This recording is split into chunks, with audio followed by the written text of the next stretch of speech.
Welcome to Pod Save America. I'm Jon Favreau. I'm Jon Lovett. I'm Tommy Vietor. I'm Dan Pfeiffer. We're all here because on today's pod, we're celebrating the 500th episode of Pod Save America. Can you believe it, guys? 500 hours of lukewarm takes. Yeah, I can too. Yeah, it feels about right. Feels like it's been about 500.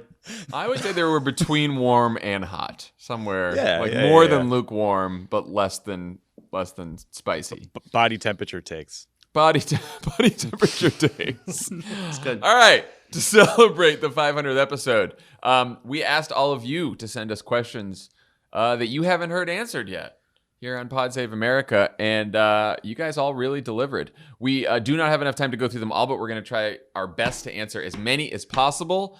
So here goes. We're going to just dive right into the mailbag.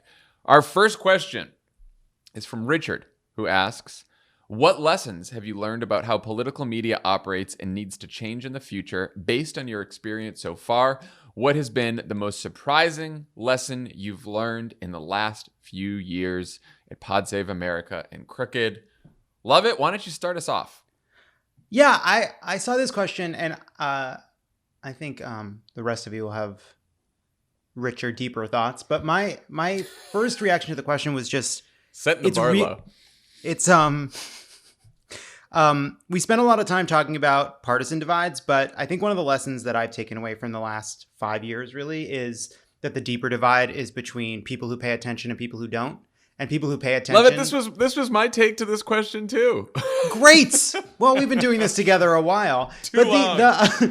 But that I think one of the things that I still feel, actually, I was thinking about this most recently, even just watching the mayoral candidates in New York having a debate, and which ones I thought sounded like politicians and which ones sounded like regular human beings. And I think sometimes the language we use in politics is for people who pay attention to politics, and it's really hard to get out of that. It's just really hard to break that. Yeah, I mean, I'll just add on to that since I kind of had the same point. Like, I think what's most surprised me is trust in traditional media is at an all-time low this year. Hit another low. It always hits new lows every year. And part of this is like right-wing attacks on fake news. You know, only 18% of Republicans trust traditional media now, but 57% of Democrats trust traditional media, which is also an all-time low for Democrats. And having done a lot of wilderness stuff where you talk to swing voters, the first thing they say, the swing voters who aren't reliable partisans, is how much they hate the media. And it's not just for partisan and ideological reasons. They don't like Fox, they don't like CNN, they don't like the nightly news, they don't trust social media anymore. And so you have this group of people in the country who don't pay a lot of attention to the media, don't pay a lot of attention to politics. And all of us who do pay a lot of attention to politics in the media and who work in politics in the media, we have a pretty good idea of what sort of the opposite partisan believes about politics. Like, we know how MAGA people think, we know how Trumpy people think, and we know how liberals think, but we don't know a lot about what most of the country thinks about politics because a lot of them aren't paying that much attention to the news. And I think it's a huge divide in this country. Dan, Tommy, you guys got anything to add on this? John, I think you nailed it. Yeah. No, Dan, I know Dan thinks about this. I know Dan thinks about this from time to time. Well, I would just say that in a deeply divided nation, both on Republican and Democratic divides, and the divide, I think the more important divide that Lovett pointed out, the one thing that unites people is a distaste of media and political media in particular, and that's something that it's a gigantic problem for democracy, and it's something that should elicit at least some measure of self-reflection from the purveyors of that media. Yeah, okay, sure. Yeah, keep waiting around that self-reflection. I mean, also, it just brings the challenge, which is we all spend so many years in politics. You work with your opposition research team and your press team trying to think about the perfect oppo story to lay down on your opponent to blow up their news cycle and drive voters away. And now we're just in this reality where we are so backed into our respective quarters that you are almost more likely to be mad at the person or the outlet making the attack than you ever are to blame the candidate you like for doing something terrible. And that's troubling to me. Like when you see Matt Gaetz running around, beating his chest despite all the allegations against him, it's not good. It's not good. It's not good. Daniel asks, why does the Democratic Party as a whole struggle so much with messaging? The RNC has been very successful pushing usually false narratives about public safety, big government coming for you, and even the removal from circulation of children's books that no one reads. Meanwhile, Democrats never seem to quite get talking points across. Dan, what do you think? This is a question I feel like I have gotten for years. Doing Pod Save America, not doing Pod Save America, from friends and family, from strangers in the street. This is a very common question.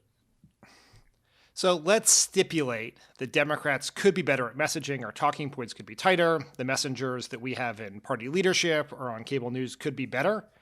But let me I think we have to understand that the problem here is much bigger than strategy. It's structure. So imagine two armies who get up and fight each other every day. Okay. One of them is fighting with pocket knives. The other one has stealth bombers and tanks. And then when the latter army wins every time, everyone then turns to the pocket knife army and says, why aren't you guys better at fighting? Right? We have to understand the Republicans have this massive media firepower advantage with Fox News, with Facebook. Our problem is not what words we have. It is the distribution mechanisms by where we get it out. It's why you guys started this company. It's why this podcast exists. But we still are so far behind there. And I think we have to figure out that problem. Then we can worry about which member of Congress gets booked on Lawrence O'Donnell that night. The other thing I think people don't always get, it's not just that like Fox News is a propaganda tool that blasts away all day, every day. We were all just reviewing some research for a later segment about the dumbest Obama scandals. And what you notice is when Fox News talks about some dumb scandal like the tan suit for 5 days, all of a sudden it's on CNN, it's on MSNBC, it's on the nightly news on NBC and the networks, right? Everything they do bleeds into the mainstream media coverage. The mainstream media often gets led around by the right-wing propaganda press. And that's a reckoning the mainstream media reporters need to have with themselves. But I'm not all that hopeful. Lovett, you got anything to add? No, I think that's it. I think it's I had the same reaction as Dan, which is like, yeah, Democrats can always do better, be better. We can find better candidates and better messengers. But I have one thing to add that's more about the message itself than the media part of this, which I completely agree with you guys about. We are trying to come up with a message that's appealing to an incredibly diverse coalition, diverse by race, class, gender, education, identity, geography, you name it. And what's even harder, that message is fundamentally about believing that people from different walks of life can come together and sacrifice for the common good through government. The other side is a bunch of mostly non-college educated white people who are being told that they need to fight off the powerful forces that are intruding on their way of life so they can be left alone to live in peace. That is just, I think there is a mismatch in the messages themselves. It is an easier message to scare people into thinking like all these people are coming for you, they're coming for your way of life, and we're just going to try to leave you alone. Our project is like try to get 300 million super diverse people together rowing in the same direction through government. It's just it's a harder task. And also because no one is actually coming for anyone's way of life, they're always succeeding at preventing it. Right? It's always on the verge of happening. Right. Yeah. Okay. Max asks, one thing I've wondered in the post-Trump era, going forward, how does crooked media see its role in intra-Dem party debates? Is it to elevate specifically progressive candidates and issues, elevate what's best for the party, even if it means supporting moderates in purple areas, etc.? Tommy, what do you got? Max, this is the hardest part of the job. I think there's no consensus crooked media opinion on politics. We're not a monolith. I think we're just a bunch of people who disagree on stuff at times. So we mostly view the job as surfacing the most important policy positions and differences between candidates and like giving you guys the information you need to make a decision. There are definitely times when we put our thumbs on the scale, right? Like Favreau is wearing an anti-filibuster suicide vest at all times. Ben and I pressured all the 2020 candidates that we got to talk to on certain foreign policy issues. So we have biases, but I think we try to wear them on our sleeves. But then also, the lesson from 2016 was approach these questions with some humility and don't think that you know who is the most quote unquote electable candidate, right? Just like talk about the things that matter as much as you can. So, that's the ideal we strive for. We will fall short, but that's the thinking. Love it. What about you? Yeah, I think everything that Tommy said is right, and I think we should be a home to everybody who's part of this coalition. Like we've had Joe Manchin on, we've had AOC, and we think they should all be welcome, even as we are, I think, pretty direct about our views about certain positions Joe Manchin has held and will held. But the only real debate, the only intellectually honest, sincere policy debate that exists in this country exists on the left. There is no other place for it. The right has fully abandoned policymaking in virtually all respects. There's a tiny group of right wing pundits who are like desperately trying to hold on to some idea of conservatism in their mind that is not Trumpism. But meanwhile, every big important debate happens inside of the Democratic Party and the broader progressive movement, and we want to be a place where that conversation can happen. Dan, what about you? I know you're a DSA member who often pulls your punches on this show.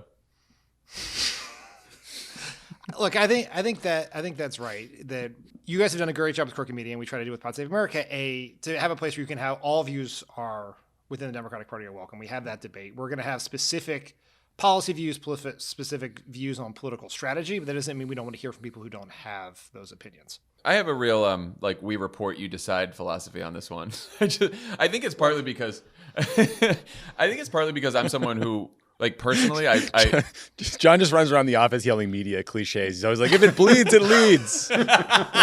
Where's my lunch? I don't know. Like, I would say that because, personally, I believe deeply in progressive policy. I also am cognizant of electoral realities. So, like, I'm not always sure. It's not like when you guys hear us on the pod, we are absolutely sure of an opinion and we're just sort of like pulling our punches because we're trying to, hide this or that. A lot of times we're wrestling with these debates just like you are. And so I think rather than us try to say this is the way to do it, we know best. It's here's all the best information we have. Here's an analysis based on our experience in politics, and you guys be the judge.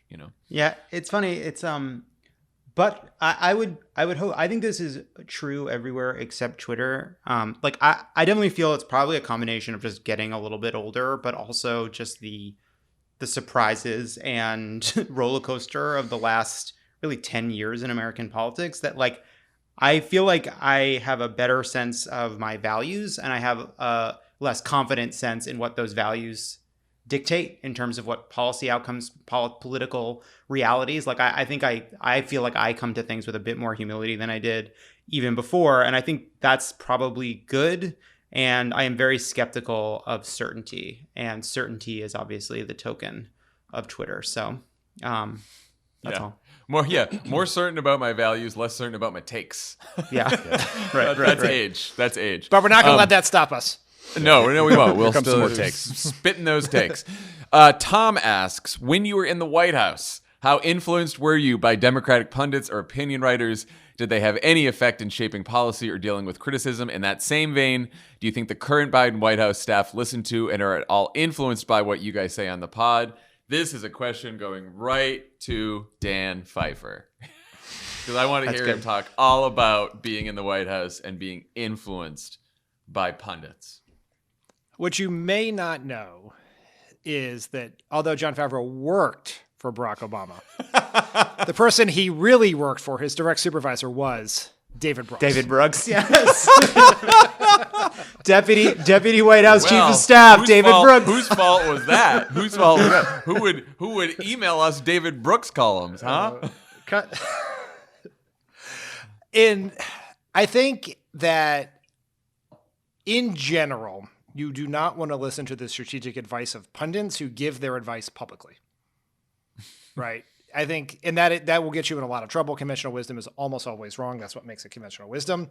But when you were in the White House, particularly when you were trying to pass legislation, you have to recognize that the people who vote on the legislation listen to those pundits. And you have to spend a lot of time trying to shape that public opinion, whether that is bringing in columnists or pundits to meet with the president or the White House Chief of Staff or others.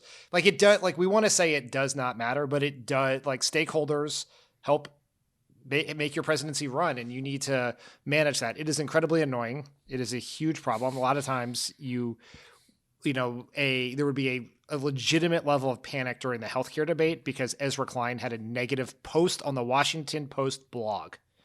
And, you would get a call, like the Legend Affairs staff would call with like pants on fire because we just bled like 3 blue dogs because of an Ezra Klein column.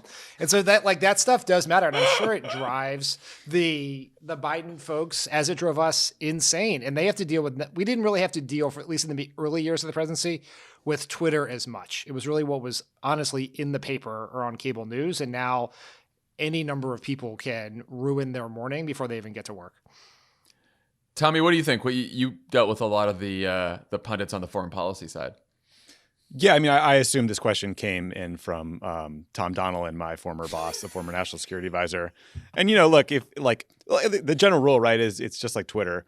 You can be praised 99 times for something, but you're going to remember and react to the one piece of criticism. So, if David Rothkopf or Fareed Zakaria, Tom Friedman are taking a shot at the Obama foreign policy, you better believe they were strolling into Tom's office a couple of days later for a lunch or something like that. I think it's good to listen to people. It's good to take critics seriously, but it's also important to remember that, the reason that like David Plouffe and David Axelrod and some of the people we worked with were so goddamn smart is because they had access to more data than anyone else on the planet by a factor of 100, right? We like nightly tracking polls and focus groups and right. So like, those folks could see opinions changing in real time the way the rest of the sort of DC pundit class can't. Everyone else is catching up. And so that's why I think like trusting your gut on things when you're Obama and like the sort of values that drive your decisions is important. And then 2, just like trusting the people that are really evaluating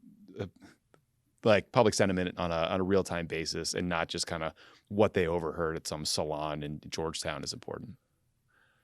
I think pundits who took the time to make really tough but persuasive criticism, like we listened to and affected us more. People who were assholes didn't really affect us at all. We yelled about Shapiro, them, but they didn't shape opinion. And people on the left and people on television who were part of neither ideological side too.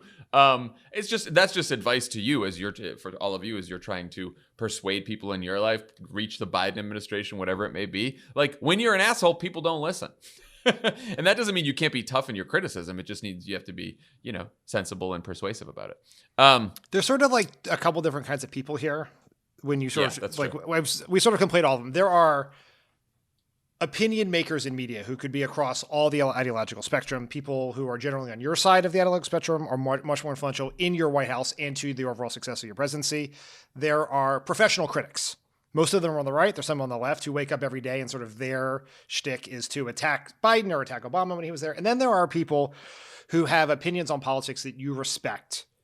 And those are the ones that you listen to either as validation or as cause for introspection if they think you're doing something wrong or missing the ball on it. And the people who do that best are the ones who do it with a measure of humility and in some understanding of the complicated circumstances that anyone balancing all of the challenges of being in the White House have to deal with. Yeah, that's right.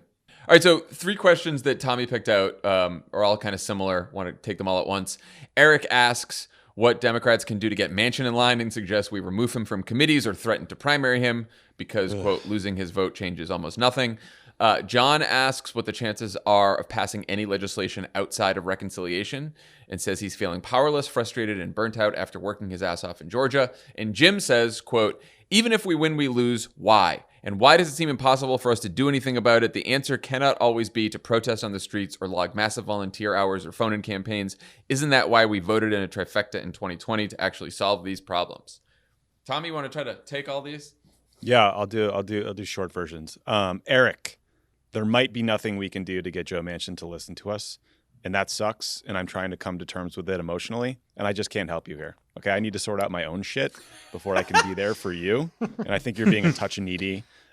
John, for what it's worth, the Senate just passed like a $35 billion bill that does something to update water infrastructure. That's not really sexy stuff, but I think it will probably be meaningful. It's like a little mini stimulus. Dan, don't furrow your brow at me. Water matters. And then Jim, I hear your frustration. but we have won some stuff. I don't think we'd be in a good place on vaccinations if Trump was still president. The combination of Biden winning and the Senate seats in Georgia resulted in over $1 trillion additional dollars in stimulus going out the door. There's lots more to do, but it's still pretty early. So we just got to keep working. But look, we Democrats, we're sometimes a little half glass empty. We got to be half glass full. Lovett, what do you think? I've seen a little bit of discourse around like, oh, we're not playing hardball with Joe Manchin. Like, it's just a practical question. Like, will that work? Is he receptive to like traditional political pressure? And it's just not clear that the answer is yes, because it's not even clear if he's running for re-election. And it's not clear that he views like his relationships with Democrats in Washington as like essential to his political success. In fact, in a lot of ways, like over the years, he has tried to create moments of real division between him and the Democratic Party to seem independent to West Virginia. Like, it's really tough because we don't just need Joe Manchin on voting rights. We need Joe Manchin on everything. And, Joe Manchin was there in 2017 to protect Obamacare. He voted for the stimulus. He is in favor of a big infrastructure package, even though he is pretending that can somehow be done with Republicans. So it is really, really hard and super frustrating. It's just not clear that there's a better answer. Anybody disagree with that? No, and look, I know Eric said, losing his vote changes almost nothing. I completely disagree with that. Like, I realize, look, he drives me fucking crazy. I say this every day, so I don't need to keep saying that. But like, as Tommy pointed out, it's $1 trillion worth of spending. There are people who have healthcare today, who have jobs, there are children out of poverty because of the American Rescue Plan. No Joe Manchin, no American Rescue Plan. We're going to put judges on the court. We're starting to put judges on the court that will serve for life. No Joe Manchin, no judges. And so if all we get is a bunch of judges and a bunch of reconciliation packages that are a couple $1 trillion each, that's still a lot. It sucks. We didn't do all the other things we wanted to do because of Joe Manchin, but that doesn't mean that he's still the reason we did all that other good stuff. It is. Jim saying the answer cannot always be to protest on the streets or volunteer, stuff like that. I'm sorry, but that is always going to be the answer. That's been the answer for the last few hundred years in this country. That's the answer in every single democracy around the world. Again, we have 300 million people in this country. They're free to say whatever they want, lie, do crazy shit. That's what America is. And so our job is to figure out a way to persuade people to agree with us. And we have to do that constantly, every single day, every single year. That's politics. All right, here we go. Jeffrey, what were some of your favorite bullshit scandals from your time at the White House? Tommy, I know you were doing some research, so you were just ready. I'm loaded for bear, and I'm hoping we can just kind of wallow in and luxuriate in this section for a while because it's unbelievable. So we're gonna have fun with this. I do want to just point out that so many of these scandals, when you look back at them, are just fundamentally racist. These are racist news outlets reporting on Obama in racist ways. For example, this was new to me. The Daily Caller wrote up an article when the Obamas got their second dog, Sonny, and they said it ended with the Obamas do not have any white dogs.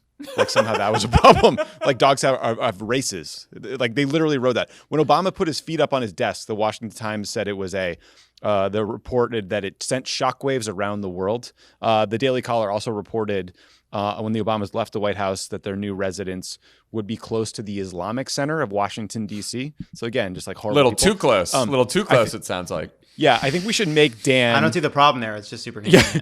Fox News called a fist bump the terrorist fist jab. I think we should make Dan tell the Churchill bust story. Dan had to eat so much shit on that. I just do want to say two things before I shut up. One, the tan suit wasn't fucking tan. It was gray. I don't understand how it's been called the tan suit all these years. It's definitely not tan. It was gray. Tommy, I was there. It was definitely a tan suit, and it definitely did not fit well. Dan, you're lying. It was gray. Two,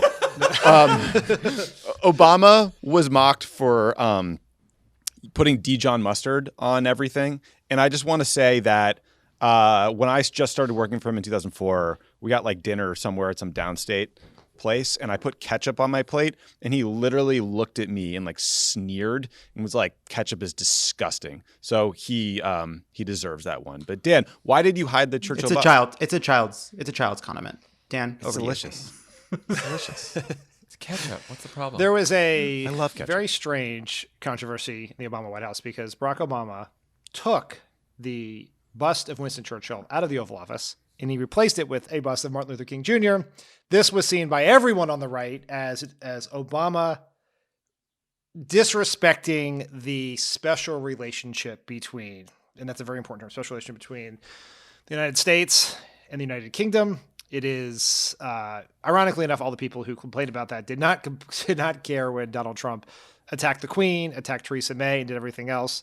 It was just a completely, entirely absurd scandal. I can't even get into all the details of it because it is very confusing, involving the chain of custody of an alternative Winston Churchill bust that required me to apologize to Charles Krauthammer in public. That's the best part. Is Dan got a bum steer on this story and had to eat shit, and I think that was probably my fault, but I'm not really sure.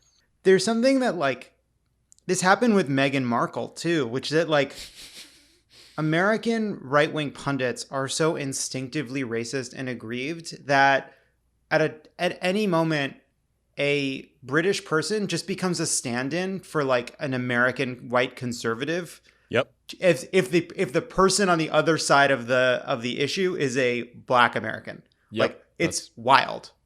I have a few as I was just going through the research.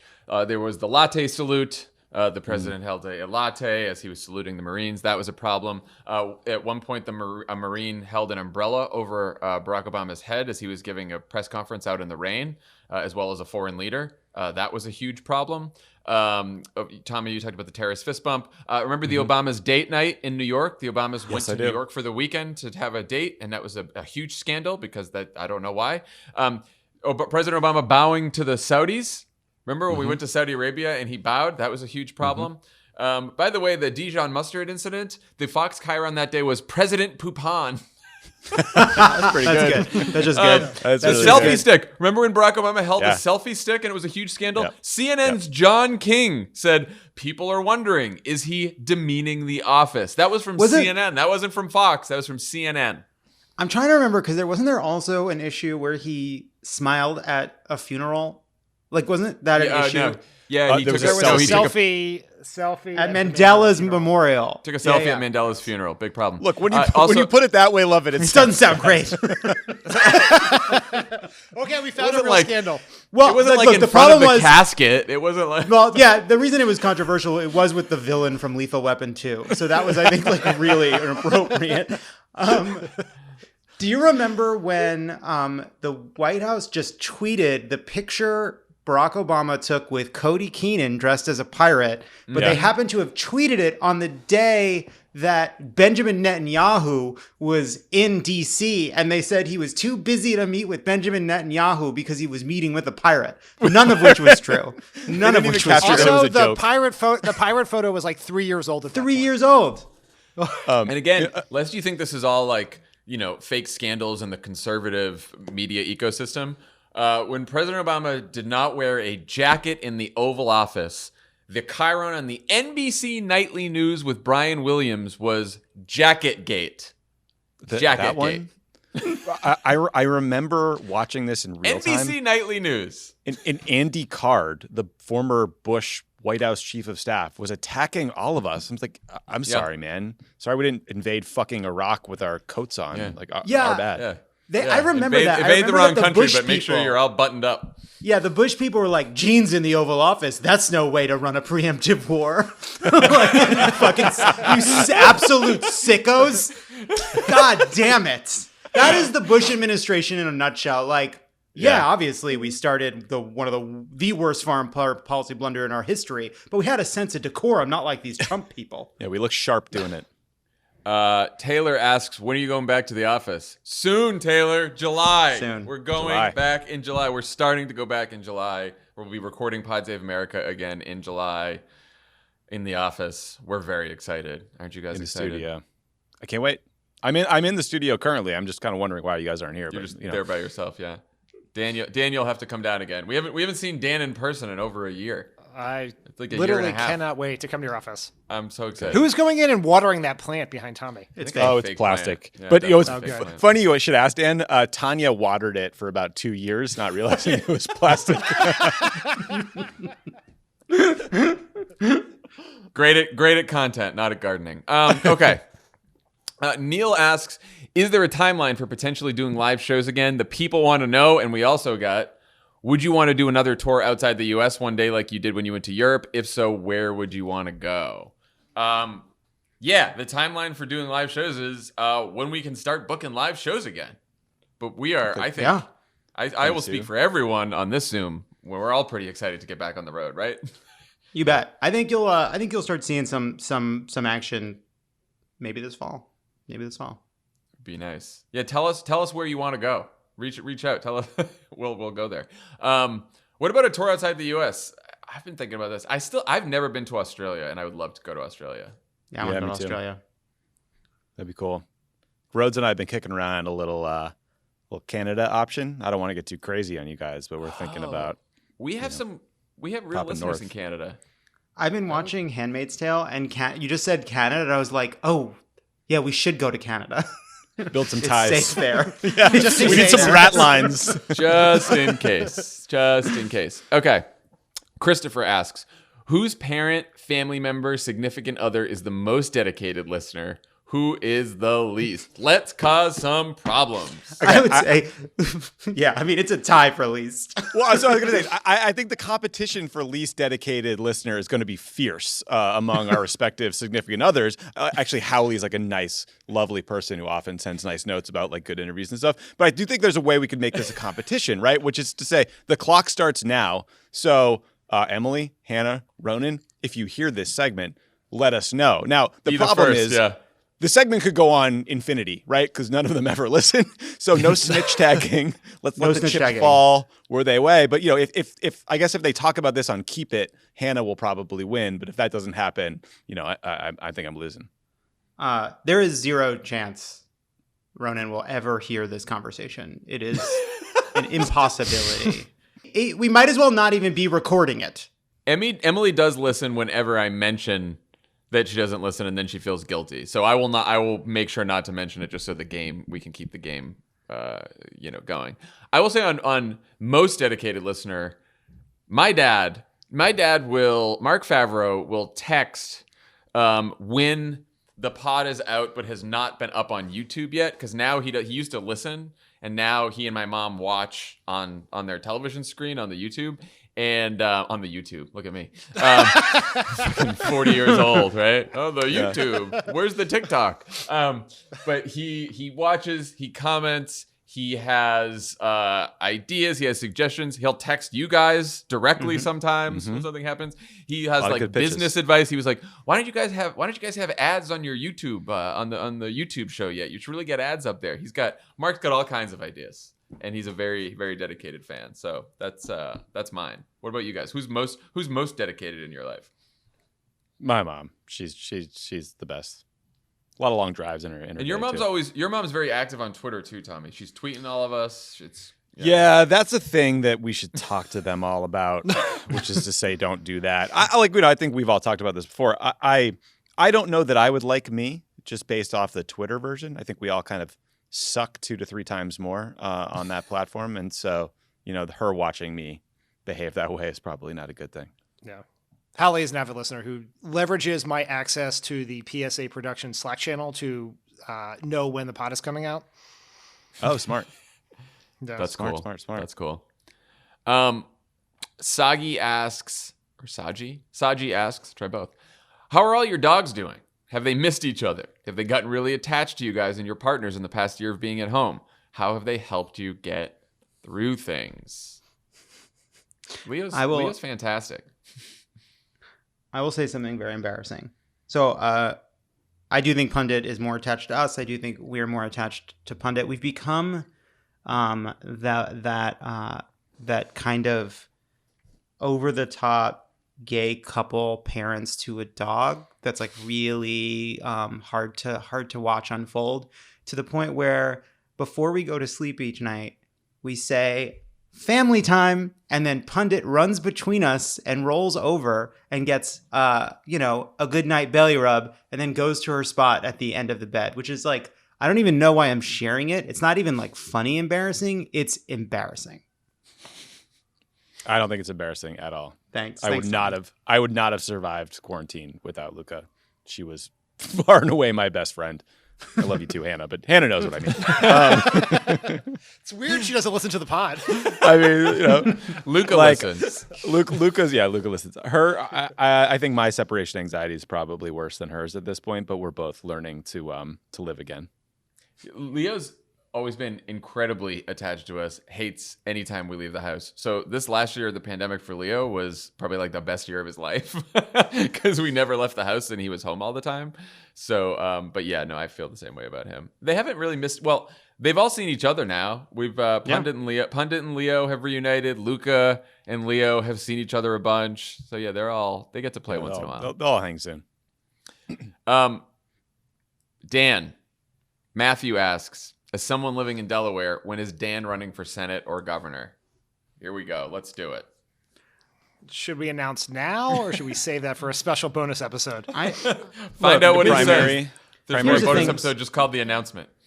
I think it's important that we set up Dan's run here because Dan is both a carrot and a stick.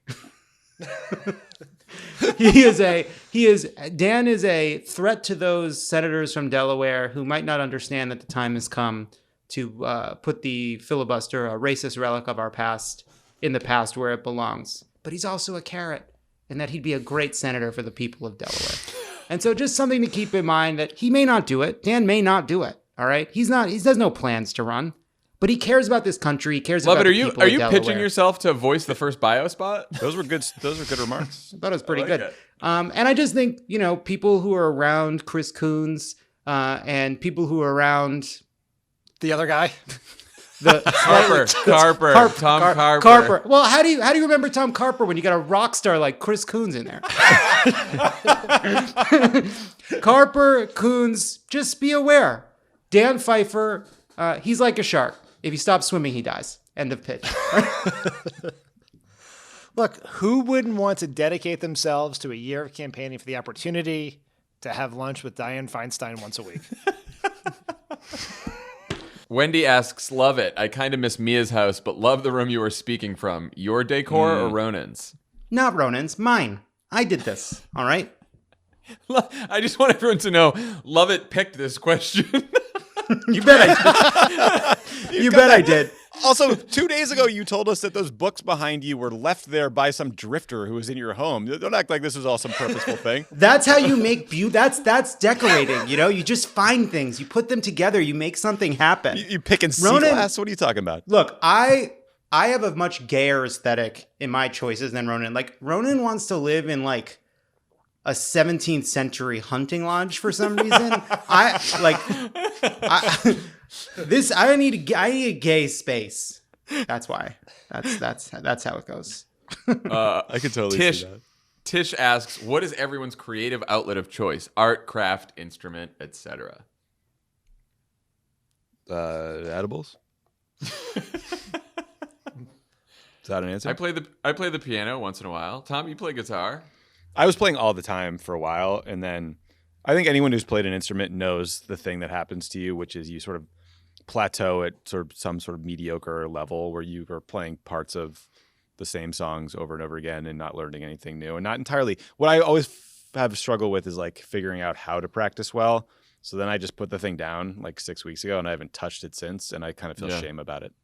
In fact, we have plateaued at a level where now Tommy and I, along with our friends Shamik and Mike O'Neill, are in a wedding band. We play at weddings once in a while. So that's that's the highest that we go now. We play at weddings. Love it. You play the drums. Remember, I do play the drums. Yet never seem to get once invited. upon a time, we were all going to be in a band, and you were going to somehow play the drums.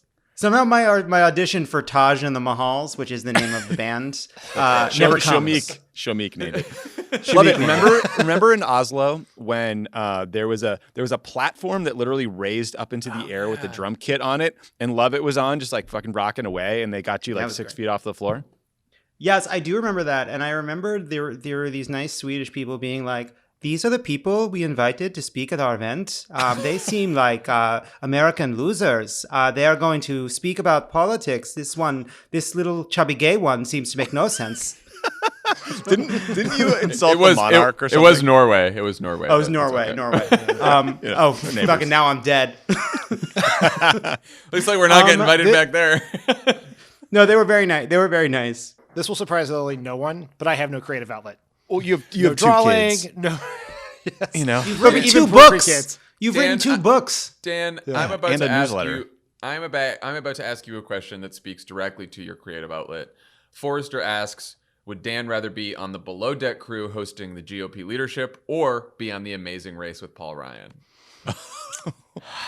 Well, a good. couple things. One, I've never seen The Amazing Race, but I think I get the gist. And so if I were to boil this question down, this question boils down to you're going to have to hang out with at least one asshole. Do you want to do it on a super yacht or do you want to do it stuck in a small car traveling around the country? Right. So I would pick the super yacht with Kevin McCarthy and Steve Scalise and Elise Stefanik as opposed to The Amazing Race with Paul Ryan. I knew you wouldn't pick Paul Ryan. I knew it. Just Dan, it's just. Can I offer a hot take about Paul Ryan? We always want Republicans to speak out about Trump and Trumpism and like sort of make the counter argument. I believe that if you are going to do so in a fashion that is as pathetic and weak as the way Paul Ryan did it by like not naming Trump or naming him once or sort of like these oblique references, that you actually are doing net harm to your cause because you look like such a weenie, and then Trump and Jason Miller come out and just blast you, as of course they will. That's my theory. I thought you were going to defend Paul Ryan, so we could have some real back and forth here. Dan, I'm not debating you about Paul Ryan. Is this Crossfire?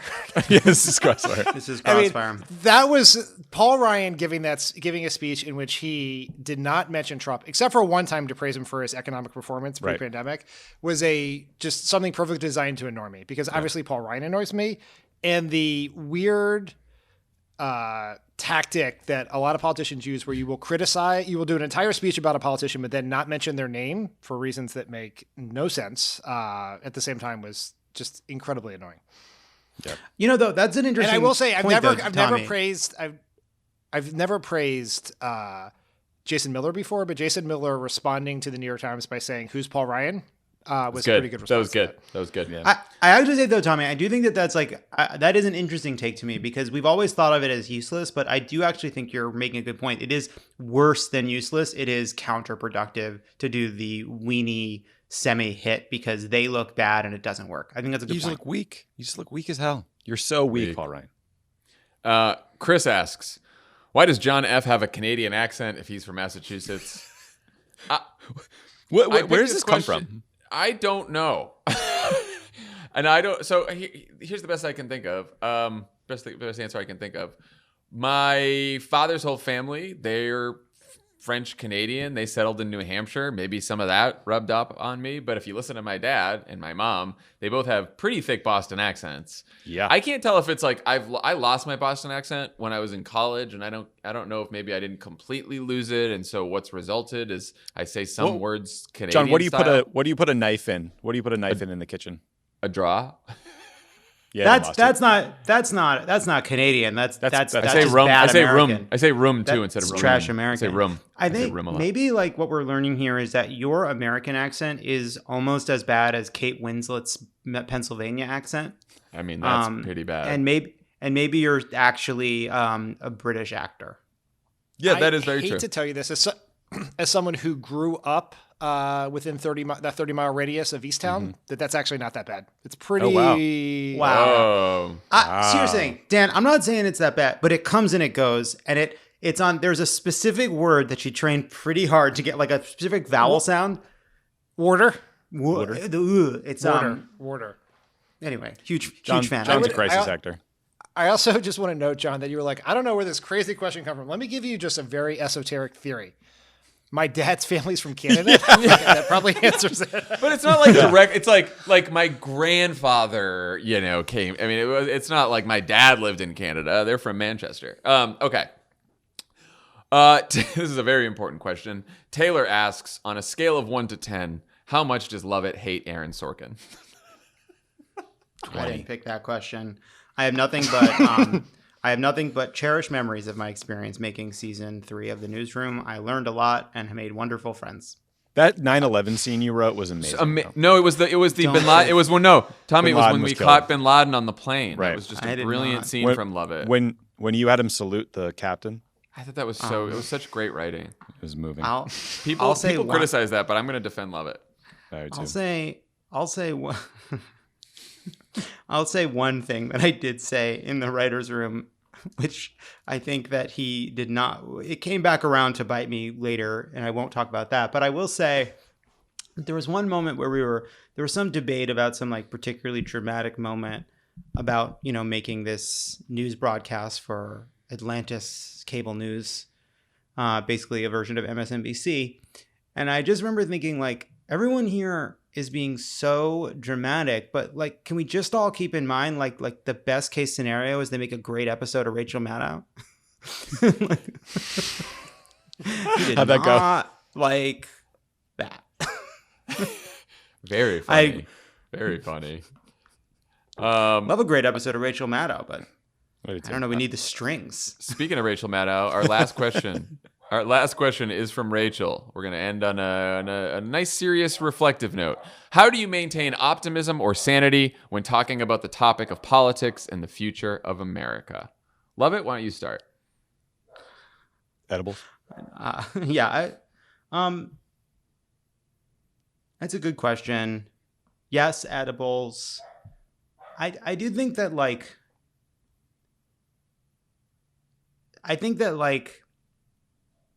I try to remember that the amount you're paying attention is not a stand-in for how much you care or how much good you can do, and that you should treat your attention like your attention is the most valuable commodity in this media environment, in this political environment. And so I think that obviously we're in a special situation. We read about the news, we cover the news, we have to stay informed. But I do think for most people, like treating their attention as a valuable thing, like as basically their time, as your time, and to treat it as precious and to only deploy it when necessary. You know, Dan wrote a great piece in Message Box about basically don't retweet Ted Cruz, don't give Ted Cruz the retweets because they're of value. But I think that that's a small example of a larger issue, which is don't give your attention away without being thoughtful about it, because you only have so much of it. And protecting your attention is, I think, another way of protecting your well-being during this time, and not just getting sucked into the endless loop of frustrations that just sort of have no bottom. What about you, Tommy?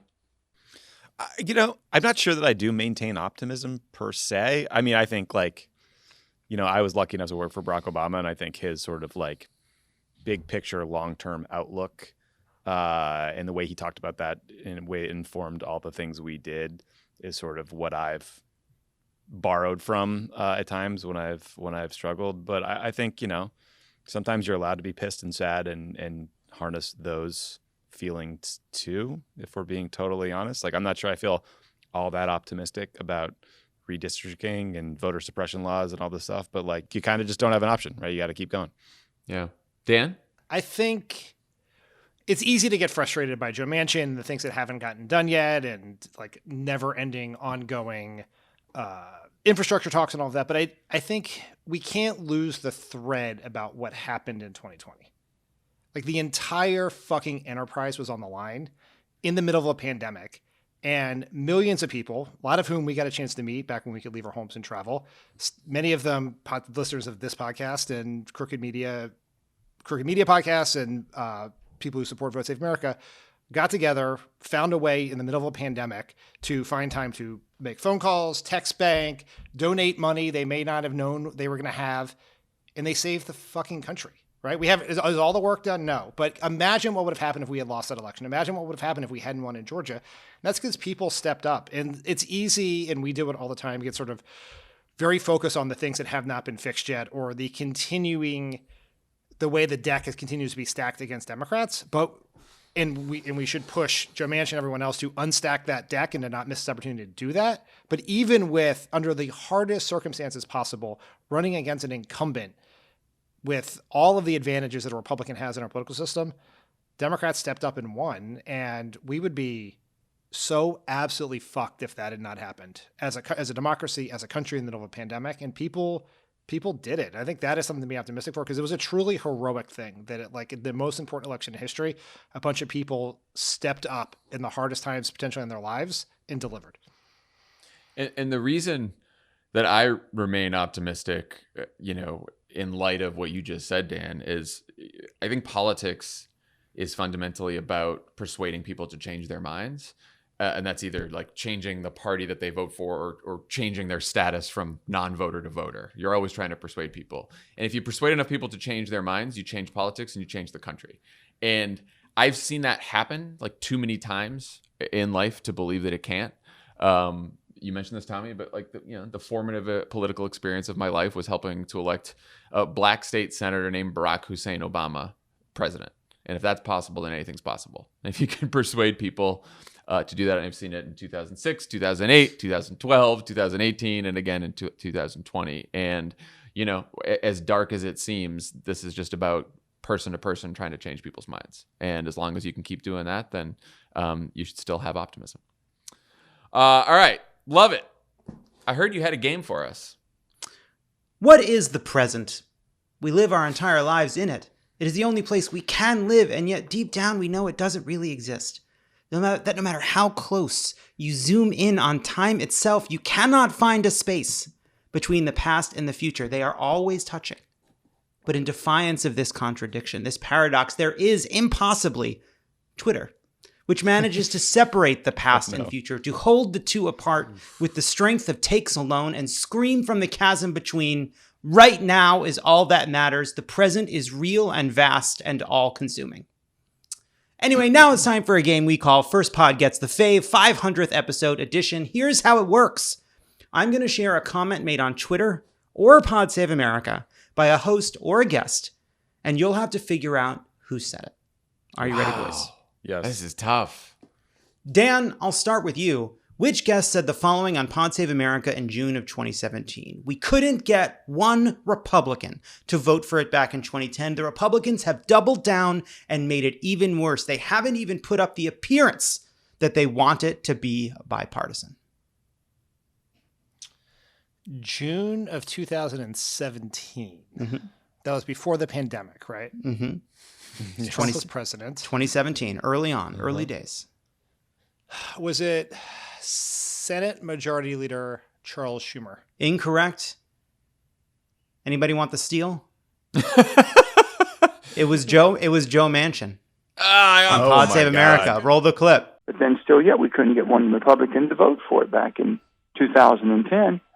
The Republicans have doubled down, made it even worse to where they haven't even asked the Democrats. They haven't even put the appearance up that they wanted it to be bipartisan.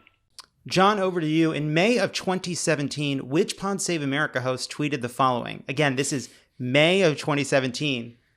Quote, "If I was a Republican up for re-election and staring down the barrel of another 18 months of this, impeachment wouldn't sound so bad to me."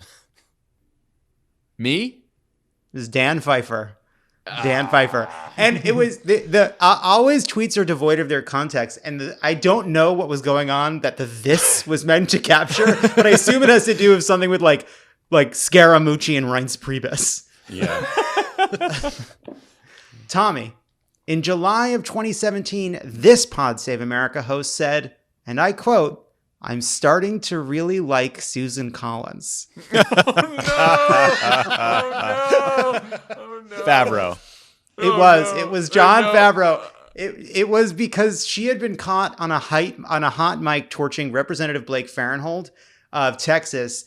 A male senator said to Collins, "You could beat the shit out of him." And Collins replied, "He's so unattractive, it's unbelievable." Oh, I remember that. That is like the funniest thing she's ever said. Dan, which United States senator said this in December of 2017? "Your podcast nurtures, nourishes, energizes, fires me up as well as informs me." I know this. Chuck Schumer. Incorrect. Tommy for the steal. Cory Booker. It was Cory Booker. Sadly, it was about the Daily. It's a Chapo, yeah. Roll the clip. Your podcast nurtures, nourishes, energizes, fires me up, as well as informs me. It's so you're so extra. Thank you, I like Senator Cory Booker, so for extra. listening. I'm gonna say it. Thank you for Senator listening. Booker. Was that when you and I interviewed him in his office, and Yes. we asked some sort yeah. of like super mundane question about like Jeff Sessions and DOJ, and he turned it into an attack on us, like as if we didn't realize that like DOJ had always been doing. It was very odd. It was a very odd interview. I really like Cory Booker. Weird interview. John, weird interview. John, this is a two-part question. A certain shit. Pod Save America host held up a picture of a now United States senator and said, "I'm sorry we ever doubted you." Who was the host and who was the senator?